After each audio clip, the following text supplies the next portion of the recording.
ऐलान करता हूं कि पाकिस्तान के पानी की एक एक बूंद हमारी रेड लाइन है। भारत बराह रास्त पर ना आया तो उसे बराह रास्त जवाब दिया जाएगा। पाकिस्तान के प्रधानमंत्री शहबाज शरीफ लगता है ऑपरेशन सिंदूर भूल गए हैं, तभी तो एक बार फिर से भारत को आंख दिखाने की गुस्ताखी कर बैठे हैं। शहबाज शरीफ ने सिंधु जल समझौते पर अब एक ऐसा बयान दे दिया है जिससे भारत की चिंता बढ़ना भी लाजमी है। लेकिन क्या पाकिस्तान की ये गीदड़ भभकी भारत पर किसी तरीके का कोई काम करेगी? अब सवाल ये उठता है कि पाकिस्तान के पीएम शहबाज शरीफ ने सिंधु जल समझौते पर ऐसा क्या कह दिया जिसकी इस वक्त खूब चर्चा है। दरअसल शहबाज शरीफ ने अपने एक संबोधन में कह डाला कि पाकिस्तान के हिस्से के पानी पर कोई समझौता नहीं होगा। अगर इसे रोकने या कम करने की कोशिश हुई तो उसका मुंह तोड़ जवाब दिया जाएगा। दरअसल शहबाज शरीफ अपनी गिरती साख और आंतरिक संकटों से घिरे हुए हैं। पाकिस्तान पानी और पैसों को मोहताज है। पाकिस्तान के प्रधानमंत्री शहबाज शरीफ ने एक बार फिर भारत के खिलाफ भड़काऊ बयानबाजी का सहारा ले लिया। पाकिस्तान के स्वतंत्रता दिवस की पूर्व संध्या पर इस्लामाबाद में यादगार फतेह स्मारक के उद्घाटन के दौरान शहबाज शरीफ ने भारत को गीदड़ भभकी दी। कहा पाकिस्तान के पानी की एक एक बूंद उसकी रेड लाइन है। आंतरिक मोर्चों पर चौतरफा घिर गई है पाकिस्तान सरकार और अब जनता का ध्यान असली मुद्दों से भटकाने के लिए पुराने घिसे पिटे डायलॉग बना रही है और भारत विरोधी नैरेटिव का सहारा ले रही है। सिंधु जल संधि पर रोक से तिलमिलाए पाकिस्तान के प्रधानमंत्री शहबाज शरीफ ने कहा कि भारत ने अगर इसे रोकने की कोशिश की तो उसे कड़ा जवाब दिया जाएगा। शहबाज का बयान पाकिस्तान के स्वतंत्रता दिवस की पूर्व संध्या पर आया। पाकिस्तान 14 अगस्त को अपना स्वतंत्रता दिवस मनाता है। इस्लामाबाद में एक कार्यक्रम को संबोधित करते हुए शरीफ ने कहा कि पाकिस्तान शांति चाहता है लेकिन अपनी संप्रभुता पर किसी को भी खतरा नहीं बनने देगा और अगर ऐसा होता है तो कड़ा जवाब दिया जाएगा। शहबाज शरीफ ने कहा कि शांति के लिए पाकिस्तान की इच्छा को कमजोरी नहीं समझा जाना चाहिए। इस दौरान उन्होंने भारत के साथ मई 2025 में हुए सैन्य झड़प का भी जिक्र किया। दोनों देशों के बीच 7 मई से 10 मई के बीच तीखी सैन्य झड़प हुई थी।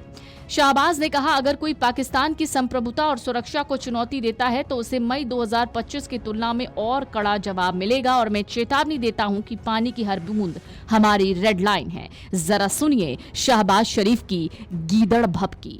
भारत ने सिंध ताश मुआहदे को यकतरफा और गैर कानूनी तौर पर मुअत्तल करके खुद को अमन का दुश्मन साबित किया है।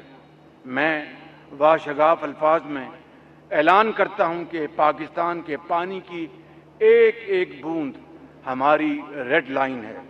भारत बराह रास्त पर ना आया तो उसे बराह रास्त जवाब दिया जाएगा।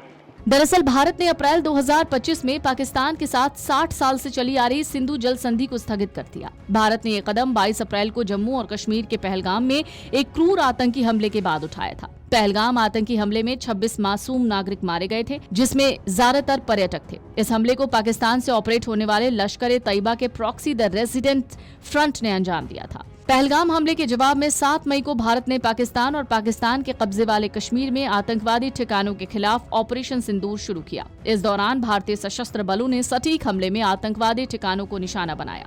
इसके बाद दोनों पक्षों में तीखा सैन्य संघर्ष शुरू हुआ। भारतीय वायुसेना ने पाकिस्तान के भीतर घुसकर हमले किए और कम से कम 11 एयरबेस पर हमले किए। इन सब के बीच अपने संबोधन में शहबाज शरीफ ने पाकिस्तानी सेना और फील्ड मार्शल आसिम मुनीर की तारीफ की। 2025 में हुए युद्ध विराम में अमेरिकी राष्ट्रपति ट्रंप की भूमिका का भी जिक्र किया और उम्मीद जताई कि आने वाले वक्त में वाशिंगटन और इस्लामाबाद के संबंध और बेहतर होंगे। राष्ट्रपति आसिफ अली जरदारी, प्रधानमंत्री शहबाज शरीफ और सेना प्रमुख आसिम मुनीर ने मिलकर इस स्मारक का उद्घाटन किया जिसे सेना की छवि चमकाने के एक जरिए के रूप में देखा जा रहा था। अपने भाषण में शहबाज शरीफ ने कहा कश्मीर पर पाकिस्तान का रुख नहीं बदलेगा और कश्मीरियों की कुर्बानी बेकार नहीं जाने दी जाएगी। शहबाज शरीफ ने यह भी कहा कि पाकिस्तान फलस्तीन के लोगों के अधिकारों का समर्थन करता रहेगा। अफगानिस्तान की अंतरिम सरकार से उन्होंने अपील की कि वो अपनी जमीन का इस्तेमाल आतंकवादी गतिविधियों के लिए न होने दे। साथ ही दावा किया कि पाकिस्तान ने अमेरिका और ईरान के बीच मीडिएटर की भूमिका निभाई थी। इन सब के बीच कुछ रिपोर्ट्स बताती हैं पाकिस्तान इस समय गंभीर जल संकट का सामना कर रहा है। खासकर सिंध और बलूचिस्तान में पानी की कमी लगातार है। सिंध के सिंचाई विभाग के आंकड़ों के मुताबिक नॉर्थ वेस्ट कैनाल में 64.1% पानी की कमी है। राइस कैनाल में 38% की कमी है। दादू कैनाल में 82% की कमी है। पाकिस्तान की सिंचाई व्यवस्था के अहम हिस्से सुकूर बैराज को लेकर भी चिंता बढ़ रही है। पानी का स्तर लगातार घटने से कृषि और अर्थव्यवस्था पर असर पड़ने की आशंका भी है और इन सब के बीच पाकिस्तान है कि मानता नहीं। वीडियो डेस्क अमरउजाला.com। अगर आप ये वीडियो YouTube पर देख रहे हैं तो हमारे चैनल को सब्सक्राइब कर बेल आइकन दबाएं और Facebook पर देख रहे हैं तो हमारे पेज को लाइक करें।